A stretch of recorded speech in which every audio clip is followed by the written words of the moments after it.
Education classes में आप सबका स्वागत है।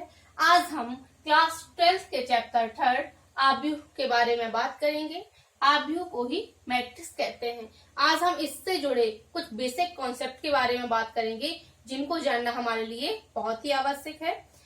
सबसे पहली बात ये आती है कि हम आव्यूह को पढ़ना कहाँ से स्टार्ट करें।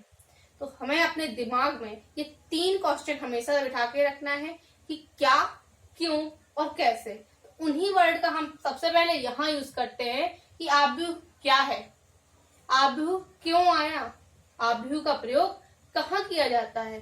सबसे पहले हम चर्चा करते हैं आव्यूह के बारे में। आव्यूह को मैट्रिक्स कहा जाता है यदि संख्याओं के एक समूह को पंक्तियों तथा स्तंभों में व्यवस्थित किया जाए तो एक व्यूह रचना बन जाती है। अदिशों की एक आयताकार व्यूह रचना को हम आव्यूह कहते हैं। यहाँ पर बात आती है कि अदिश क्या है। तो अदिश ऐसी संख्याएं होती हैं जो योग, व्यवकलन, गुणा तथा भाग के बीजीय नियमों का पालन कर। आव्यूह की खोज ज्यामितीय आकृतियों के अंतर्गत की गई थी। आव्यूह शब्द का प्रयोग सर्वप्रथम 1850 ईस्वी में जे सिल्वेस्टर ने किया था तथा ब्रिटिश गणितज्ञ आर्थर केले ने 1858 ईस्वी में आव्यूह की अवधारणा प्रस्तुत की। भौतिक शास्त्री आइजनबर्ग ने अपने प्रसिद्ध क्वांटम सिद्धांत की व्याख्या करने के लिए आव्यूहों का गणितीय औजार के रूप में प्रयोग किया। अब देखिए, इतनी बेसिक से काफी सारे क्वेश्चन बन रहे हैं। पहला क्वेश्चन तो ये बन रहा है कि आव्यूह की खोज किन आकृतियों के अंतर्गत की गई थी, जिसमें आ जाएगा ज्यामितीय आकृतियों के अंतर्गत। सेकंड बनता है आव्यूह शब्द का सर्वप्रथम प्रयोग किसने किया। तो सर्वप्रथम प्रयोग किया था जे सिल्वेस्टर ने। अगला क्वेश्चन बनता है कि आव्यूह की अवधारणा किसने प्रस्तुत की। तो अवधारणा को प्रस्तुत किया था आर्थर केले ने 1858 ईस्वी में। देखिए, यहाँ पर आव्यूह शब्द का सर्वप्रथम प्रयोग किया था जे सिल्वेस्टर ने और उसकी अवधारणा को प्रस्तुत किया था आर्थर केले ने। इससे अगला क्वेश्चन बनता है आइजनबर्ग थे। इस टाइप का ऑप्शन आ जाता है। उसमें आपके लिए ऑप्शन आ जाएंगे गणितज्ञ थे, भौतिक शास्त्री थे, रसायन शास्त्री थे, संगीतज्ञ थे, क्या थे। इसमें हमें ये याद रखना है कि आइजनबर्ग एक भौतिक शास्त्री थे। अगला क्वेश्चन इसमें ये बनता है कि क्वांटम सिद्धांत को किसने प्रस्तुत किया। आइजनबर्ग ने। और भी देखिए, इतनी सी बेसिक से कितने क्वेश्चन बन रहे हैं। अगला क्वेश्चन बन रहा है कि आव्यूह का गणितीय औजार के रूप में प्रयोग किसने किया। वहां पर हमें नाम बताना है आइजनबर्ग ने।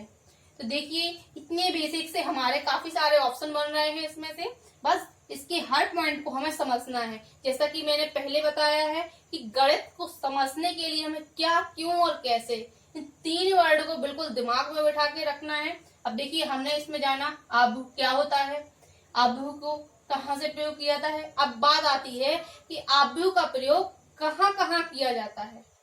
आजकल आव्यूहों का प्रयोग गणित, भौतिकी, रसायन, समाजशास्त्र, अर्थशास्त्र, रेखिक कार्य योजना, प्रायिकता आदि सब में किया जाता है। तो देखिए, आव्यूह का इतना अधिक विस्तार हो चुका है कि उसका हर शाखा में प्रयोग किया जा रहा है। अब बात यह आती है कि आव्यूह को किस प्रकार से प्रकट करते हैं। तो देखिए, आव्यूह को इस प्रकार से शो करते हैं।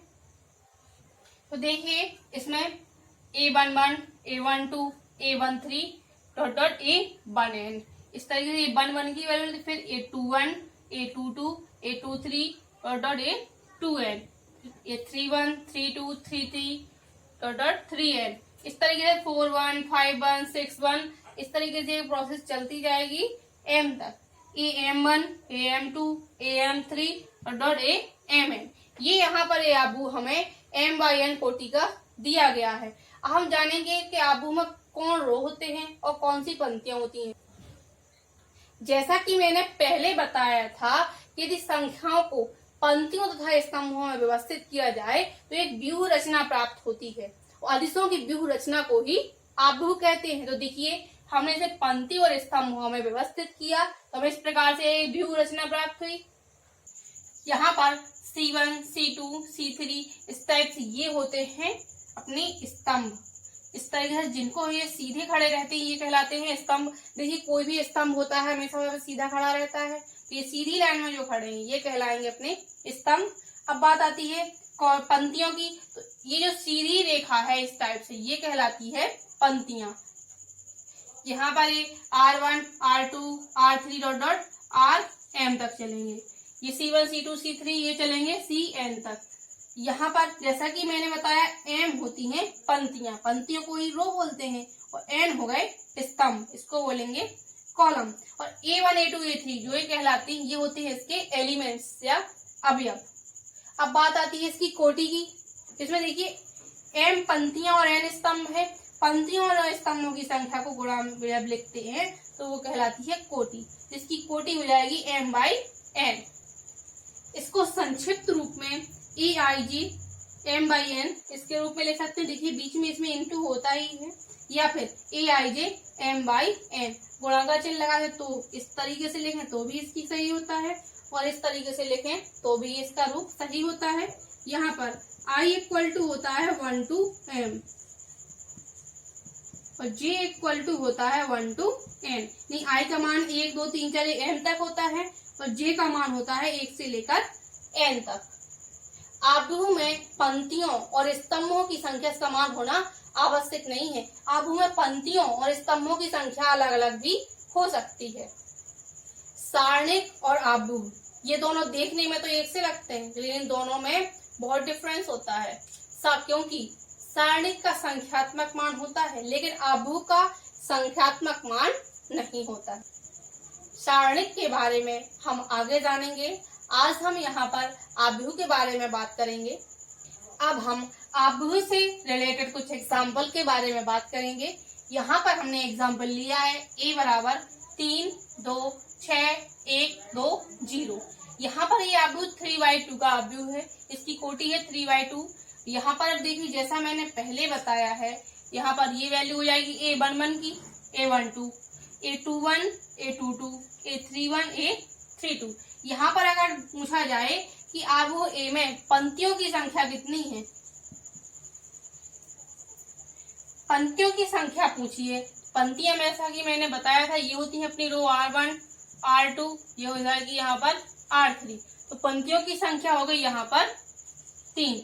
अब पूछा गया है स्तंभों की संख्या, स्तंभ को बोलते हैं कॉलम, जैसे मैंने बताया था C1, C2।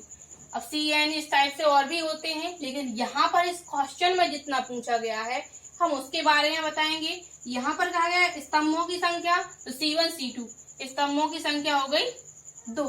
अब इसकी कोटि क्या है, जैसा कि मैंने बताया था आव्यूह की कोटि m/n होती है। यहाँ पर m का मान दिया है 3 और n का मान दिया है 2। यहाँ पर आ जाएगी आव्यूह की कोटि हो जाएगी 6। यहाँ से देखिए हमें अब क्वेश्चन इसी टाइप से आते हैं।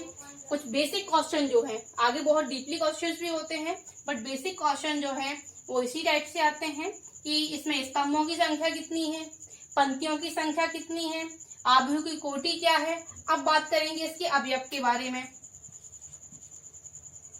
यहाँ पर जब हम इसके अवयव के बारे में बात करेंगे, A11 मैंने बताया था ये हो जाएगा A11, A12, A21, A22, यहाँ हो जाएगा A31, A32। तो इस प्रकार से A11 की वैल्यू हो जाएगी 3, A12 की वैल्यू हो जाएगी 2, A21 की वैल्यू 6, A22 की वैल्यू हो जाएगी 1, A31 की वैल्यू 2 और A32 की वैल्यू हो जाएगी 0। यह हो जाएंगे आव्यूह के अवयव। तो आव्यूह से जुड़ी आज हमने कुछ बेसिक कॉन्सेप्ट के बारे में जाना, साथ ही उसके पंक्तियां क्या होती हैं, स्तंभ क्या होते हैं, उसकी कोटि क्या होती है, अवयव क्या होती है, इस सब के बारे में जाना। आव्यूह से जुड़ा हुआ एक और एग्जाम्पल है A बराबर 1, 2, 3, 7, 4, 6। तो जिस प्रकार से मैंने इस एग्जाम्पल का डिटेल्स बताया है, इस एग्जाम्पल की डिटेल्स आप लोग मुझसे कमेंट बॉक्स में कमेंट करके बताएं। साथ ही अब आव्यूह से जुड़े हुए कुछ और कॉन्सेप्ट के बारे में देखेंगे नेक्स्ट वीडियो में। नेक्स्ट वीडियो में हम चर्चा करेंगे आव्यूह के प्रकार के बारे में।